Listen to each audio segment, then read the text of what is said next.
preserve or if you store that cereal, you can be able to sell it at 70% more. So with this new structure to control the market so that the farmer doesn't suffer and the consumer doesn't suffer. So in a way, it kind of will balance itself.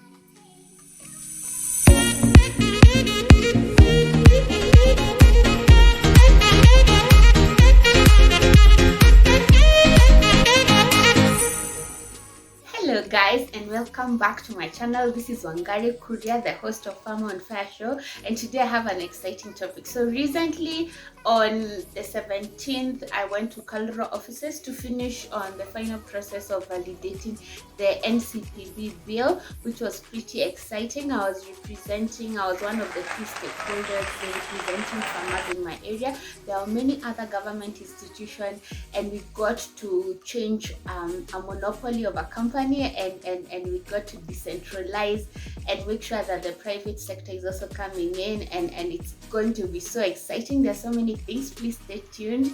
I have my notebook. I have all the notes, all the legal things. It's gonna be quite a ride. If you want to understand this thing, I got you.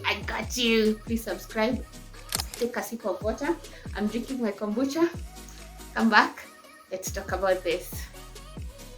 Hi, so there has been this there was a pilot that was done where they tried to decentralize the National Cereals and Produce Board. And when I say NCPB, I mean National Cereals and Produce Board, where other people are allowed to list out their warehouses because they were just lying idle. Most of them, only a few are being used, and maintenance was such a high cost, but most of them are not being used. And that's the idea where we try and reduce wastage. This is where we try and see how do we become a food secure country, have food safety, and still make money on the side, and take care of this redundant institution. It was created in 1945. That was even during colonization and that kind of thing. And a long time ago, it used to mop up the market when there was too much produce in the market and the prices were bad for the farmers. It would mop up the market, which means go in and buy as much cereals that are in the market to stabilize the market. And when there was no grain in the market, it would release a few million bags to stabilize the market as well, so that the consumers also don't suffer with high food prices. So that was the use of NCPB then, and then somehow we lost our way. There was a bit of corruption. We have a few big leaders who are associated with that, and there was a lot of suing and a lot of cases where NCPB was sued by farmers, especially in Kitale and Rift Valley region, where it had taken maize and not paid those farmers, which was pretty bad. I think those cases have gone getting better and better, and people just deciding we are not dealing with the government. This is not how we are doing it. So this bill is good, and I'm happy to be part of this because I can see the end game and how I'm going to gain as a farmer and all other farmers. So first of all, it's going to break down the monopoly of NCPB as the food reserve, as the only food reserve. Like if you have an issue with food, we would go to NCB and start asking them questions. But with the new system, we'll have private sector coming in. Things called PPP. Yes, that's when we have private-public partnerships, where we are allowing other people to also come in. Yes, so by allowing other players, other actors in the sector, it will make sure that market forces become the monopoly, become the big guys, and it means that there won't be so many loopholes for something to be abused, or the people to suffer on the ground, or the farmers to suffer in that case, because it will be competitive. It will be healthy competition, and this is a good thing, guys. When sometimes some countries shelter their population so much, those people don't embrace and become resilient and tough economically to be able to know that no one is coming to save us. The government definitely doesn't care about us. But obviously it usually is taken in a bad way, but sometimes it can teach you resilience. And in such harsh economic times, you find that economy is still growing and it's still thriving and people are still surviving because they keep going. They know that no one is coming to save them, and they have this attitude about the government. So this is definitely a good thing. Being sheltered too much by the government isn't always the best. We have seen how the onion from Tanzania has suffered this year. The onion prices are very good because we are not experiencing competition from the onion from Tanzania. It's usually such a low price. It arrives in Kenya at 30 shillings per kilo because usually they're subsidized. In terms of seeds, they have such big, huge chunks of land. Most of their farms are rain-fed and they have a lot of rivers and that kind of thing. And so the cost of production there is very low, and they also get a lot of fertilizer subsidies. But with the new wave of corona and new female president and high fertilizer global prices, they are not able to shelter them anymore. And that is why you're finding Tanzania for the first time is like, wow, this is real. Now they are complaining, our leaders and all that kind of thing, because ujamaa cannot thrive in a situation where hardship is real. Anyway, let's go back to Ncpb. So more food is being added to stop strain on the maize. So everyone just thinks Ncpb, maize.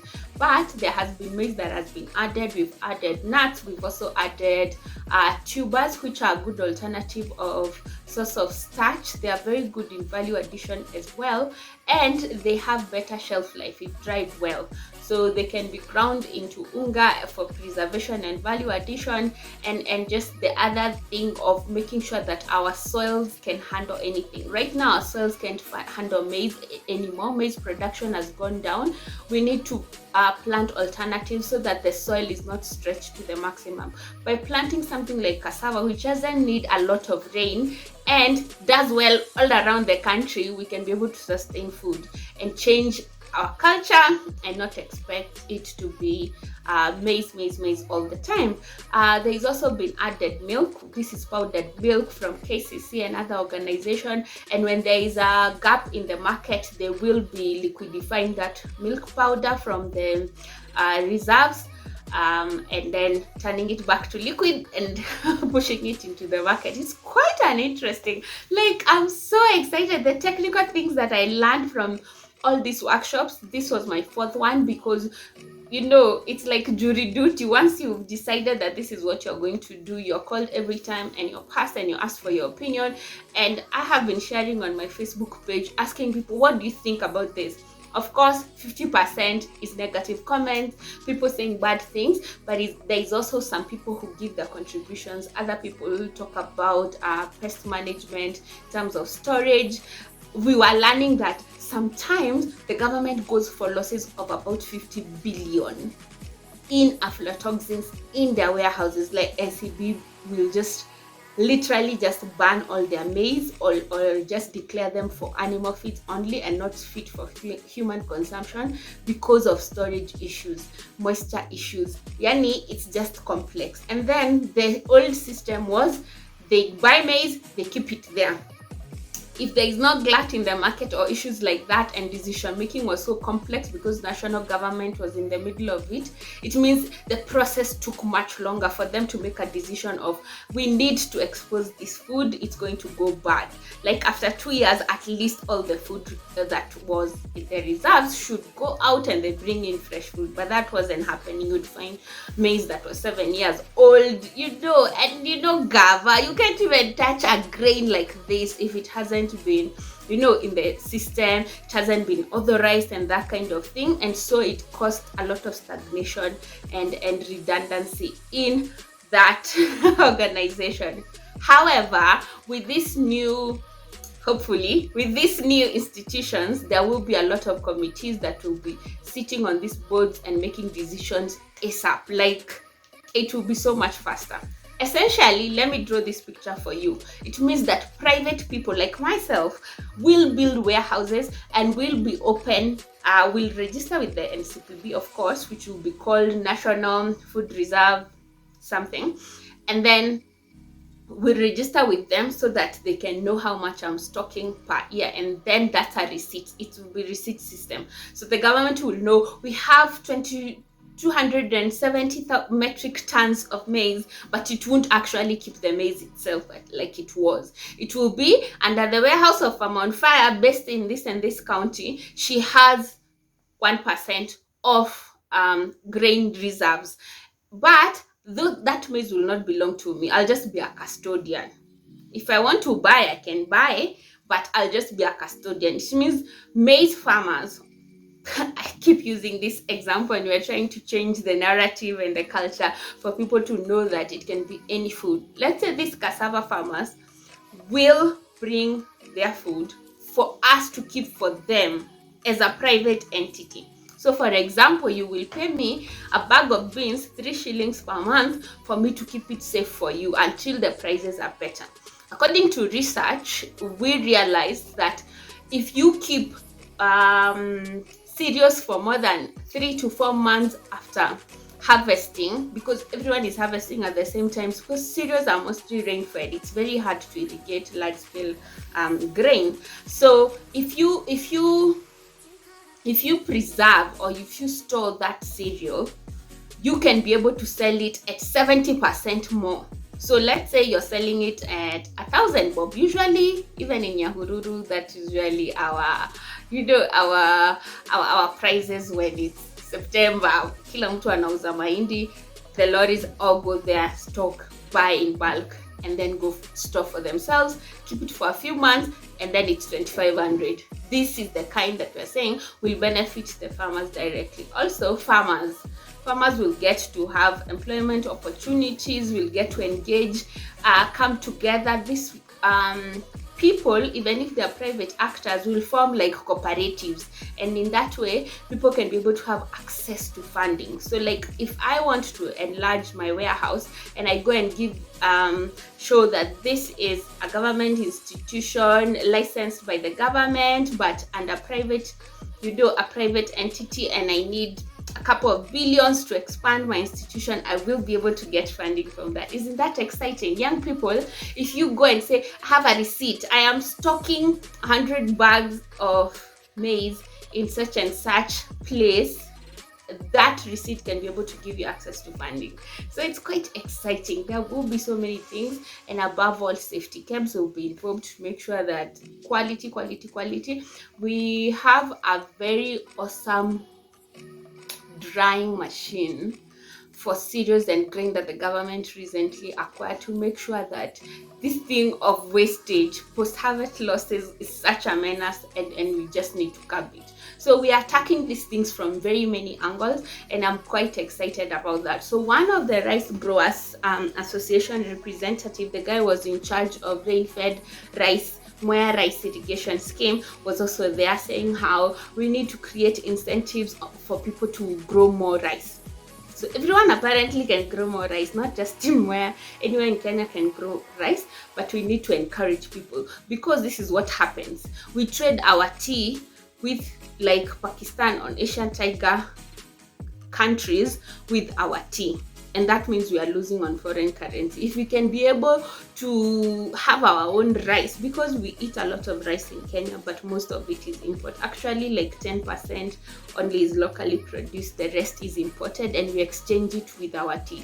We can be able to get better prices because we'll be commanding more power by saying, if you don't want our tea, it's fine, we can take it. We are the world, we are the best world tea producer in the whole world. So, but because we need the rice so desperately, we kind of have to get into this exchange where it's a barter trade kind of manenos, and it's very stringent and weird, and it's, nipe nikupe kind of thing. So, which was quite interesting to notice things like that are so political. It was also, we also had a lot of NGOs who have a lot of warehouses to keep their relief food, which needs to be factored in as a, like we need 4 million 90 kgs bags at all times as our food reserves, to make sure that like human right to zero hunger is assured. Like no one should ever go hungry. For about 3 months we should be able to have enough food to feed the whole nation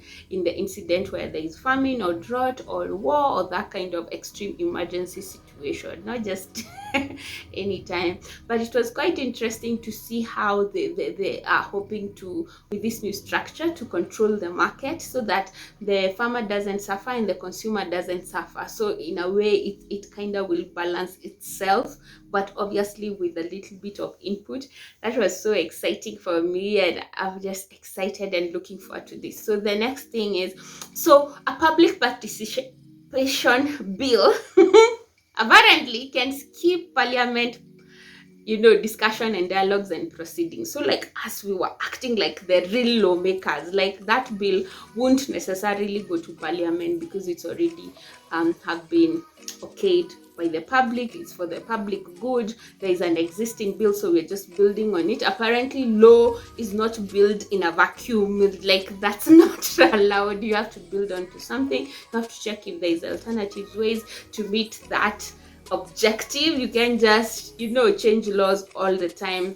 The only challenge is implementation. We will need the help of county governments. There will be a lot of involvement of the community to create awareness for them to know that these opportunities out there for them and to benefit them. And it is just the rest of the stretch of implementation will be have a few teething challenges, but quite exciting.